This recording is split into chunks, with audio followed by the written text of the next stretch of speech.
नमस्कार, welcome to career 247। मैं हूं प्रशांत धवन। मसूद अजहर, ये नाम आपने कई बार सुना होगा। जैश ए मोहम्मद का चीफ है, अंतर्राष्ट्रीय आतंकवादी है। यूनाइटेड नेशन समेत कई देशों ने इसे एक आतंकवादी घोषित कर रखा है। कई सालों तक इसने कई निहत्तों को मारा, कई इनोसेंट लोगों के रिलेटिव्स को मार दिया और भारत में आतंकवाद फैलाया। फाइनली ये आदमी अब फील करेगा कि वो दुख दर्द कैसा होता है कि जब खुद की फैमिली के लोग मरते हैं। जैश ए मोहम्मद चीफ मसूद अजहर के 10 रिलेटिव्स मारे जा चुके हैं ऑपरेशन सिंदूर स्ट्राइक्स में। वैसे मसूद अजहर का खुद क्या हाल है, ये कहां पे है, ये पाकिस्तान बता नहीं रहा। कुछ अनकन्फर्म सोर्सेज ये भी कह रहे हैं कि या तो मसूद अजहर मरते मरते बचा है या फिर ये बुरी तरीके से इंजर्ड है। मगर जैसे कि आप लोग अब तक जानते हैं, भारत ने ऑपरेशन सिंदूर जो किया है 7/5/2025 को, इसमें हमने 9 स्ट्राइक्स किए हैं पीओके और पाकिस्तान दोनों में। जो पाकिस्तान का पंजाब प्रोविंस है, वहां पे एक इलाका है बहावलपुर का, उधर जैश ए मोहम्मद के हेडक्वार्टर्स थे। वहां पर 2 स्ट्राइक्स किए गए हैं, 2 मिसाइल मारे हैं वहां पर और उसका रिजल्ट आप लोगों के सामने है। जैश ए मोहम्मद खुद ये बात एक्सेप्ट कर रहा है कि मसूद अजहर के 10 रिलेटिव्स मारे जा चुके हैं। और यहाँ पे आप लोग देख पाओगे ये video. By the way, Twitter पे आदित्य राजकौल ने क्या बढ़िया रिपोर्टिंग करी है सब इंसिडेंट की, सल्यूट टू हिम। ये जो वीडियो है यहाँ पे आप देख पाओगे, ये लोग आज के समय रो रहे हैं याकूब मुगल के लिए। टेररिस्ट याकूब मुगल, ये बिलाल टेरर कैंप जो है पाकिस्तान का, उसका हेड था। जो आतंकवादी कैंप ये चलाता था, वहां पर इतने सारे पाकिस्तानियों को आतंकवादी बनाकर भारत की तरफ भेजा जाता था और यहां पर इनोसेंट लोगों को मारा जाता था। और एक चीज होती है, जैसे आप लोग जानते हैं, karma eventually it catches up to you. इतने सारे बुरे कर्म करके कोई बच नहीं सकता। और ये आज के समय ये लोग दुख मना रहे हैं आतंकवादी याकूब मुगल के मरने का। आप देखोगे जो यहाँ पे लोग रो रहे होंगे ना, इसमें पाकिस्तान की आईएसआई के भी लोग होंगे और पाकिस्तान की पुलिस भी यहाँ पर प्रेजेंट होगी इसकी फ्यूनरल में। ये जरा यहाँ पे आप देख पाओगे, ये सब पाकिस्तान की आईएसआई, इनकी पुलिस के लोग हैं, इनकी सरकार के लोग हैं। अब कोई बता दे कि पाकिस्तान की सरकार आतंकवाद को सपोर्ट नहीं करती, कोई बोल दे कि अच्छा फिर ये लोग क्या कर रहे हैं वर्दी में खड़े होकर एक नॉन आतंकवादी के फ्यूनरल में इस तरीके से ये श्रद्धांजलि दे रहे हैं अगर, तो कोई क्यों नहीं बोलेगा कि पाकिस्तान एक रोग कंट्री है जहां पे लिटरली सरकार सपोर्ट करती है आतंकवाद को। नाउ अब मैं आपको दिखाता हूं कि पाकिस्तान में जो जैश ए मोहम्मद के हेडक्वार्टर्स है उसका क्या हाल हुआ है। ये देखो, या ऊपर से जो मिसाइल है गिरा, मोस्ट प्रोबेबली स्कैल्प मिसाइल होगा। और ये डिस्ट्रक्शन हुई है यहाँ पर। इसी डिस्ट्रक्शन में मसूद अजहर के जो रिलेटिव्स हैं ये भी मारे गए हैं। और अब पाकिस्तान ये नहीं कह सकता कि सिर्फ पेड़ पौधे गिराए थे। और एक और वीडियो सामने आई है जहां पर हम देख पाएंगे पाकिस्तान की आर्मी के लोग ये जाते हैं हॉस्पिटल में और जैश ए मोहम्मद का जो ये हेडक्वार्टर था, यहाँ पे जो अटैक हुआ है, उसमें जो इंजर्ड लोग हैं, ये जो यहाँ पे सब आतंकवादी हैं, इनसे किस तरीके से पाकिस्तान की आर्मी यहाँ पर मिल रही है।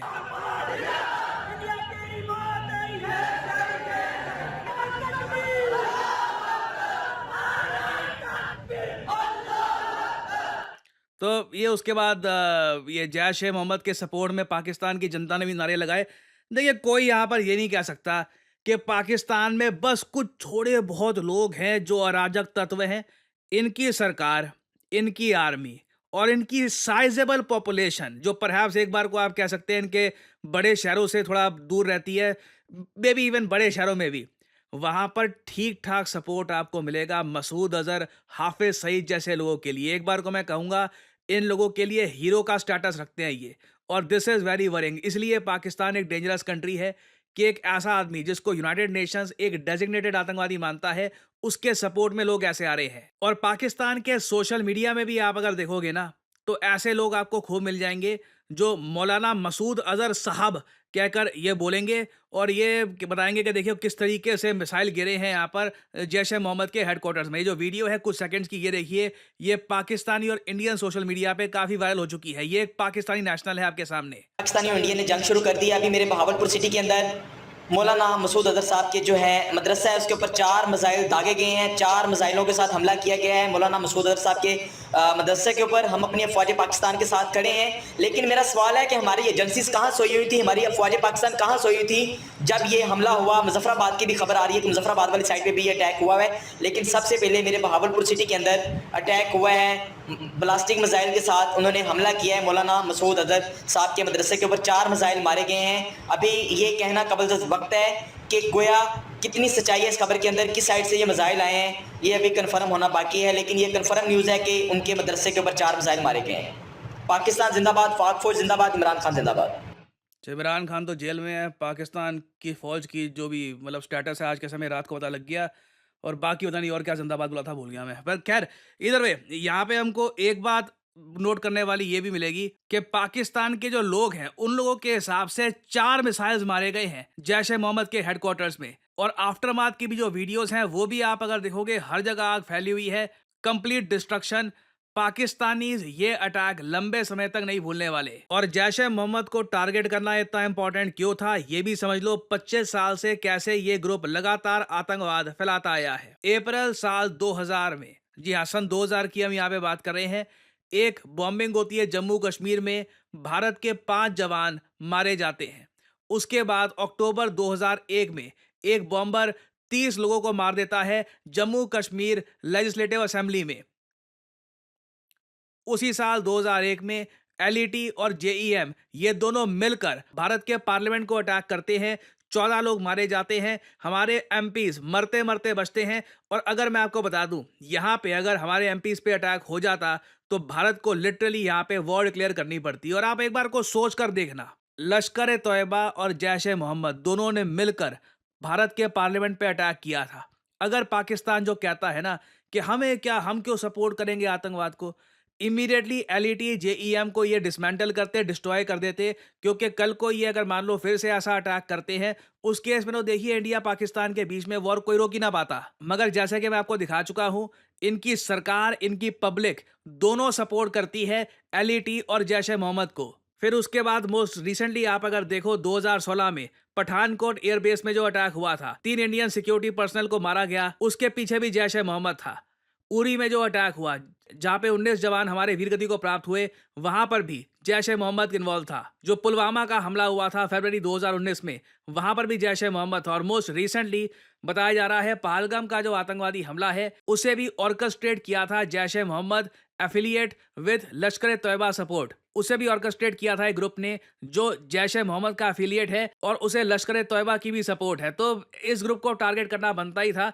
जैश ए मोहम्मद को किया इस बार target, hopefully in the future हम लश्कर ए तोयबा को भी इस तरीके से टारगेट करेंगे। और अगर यहाँ पे आपका सवाल ये है कि मसूद अजहर को डायरेक्टली कब मारा जाएगा, देखो ये थोड़ा ट्रिकी होगा, मुश्किल होगा, क्योंकि लिटरली पाकिस्तानी मिलिट्री इसकी सिक्योरिटी संभालती है।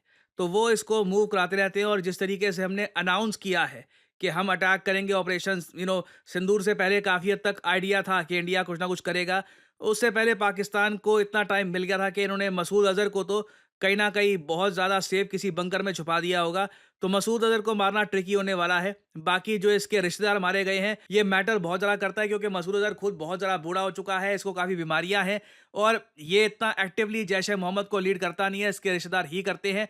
तो इसके जो 10 रिश्तेदार मारे हैं, this is a very big development for India. तो अभी देखिए इस टॉपिक से रिलेटेड बहुत सी डेवलपमेंट्स आएंगी, कुछ अपडेट्स आती है तो मैं आपके लिए अपडेटेड वीडियोस लाता रहूंगा।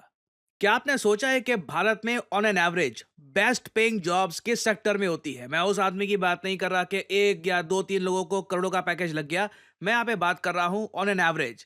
इंटरेस्टिंगली इस पर आप गूगल करेंगे तो आपको बहुत सारे ऐसे आर्टिकल्स दिख जाएंगे जहां पर साफ साफ लिखा होगा जो बेस्ट पेइंग जॉब्स भारत में होती हैं, ये सरप्राइजिंगली आज के समय आ रही हैं बैंकिंग एंड फाइनेंशियल सेक्टर में, जिसको हम बीएफएसआई कहते हैं। और अगर आप एक फ्रेश ग्रेजुएट हैं, फाइनल ईयर स्टूडेंट है, वर्किंग प्रोफेशनल है, तो आपके सामने एक बहुत अच्छी अपॉर्चुनिटी है। आप अपना करियर बिल्ड कर सकते हैं as a retail banking manager, wealth manager, financial advisor, relationship manager या फिर इवन एन इन्वेस्टमेंट एनालिस्ट। और इस फील्ड में अपना करियर किक स्टार्ट करने के लिए करियर 247 आपके लिए लेके आया है retail banking and wealth management course, जहां पे आपको banking foundation, retail banking products क्या होते हैं, फाइनेंशियल एडवाइजरी के बारे में प्रॉपर जानकारी दी जाएगी और साथ ही साथ खुद को प्लेसमेंट रेडी कैसे करना है उसमें भी आपको गाइडेंस दी जाएगी। और इस कोर्स की सबसे खास बात यह है कि इस कोर्स में आपकी परफॉर्मेंस अच्छी रहती है, आप अटेंडेंस प्रॉपरली अपनी यहाँ पर देते हैं, तो कोर्स के एंड में हम लोग अपनी तरफ से पूरी कोशिश करेंगे कि आपको एटलीस्ट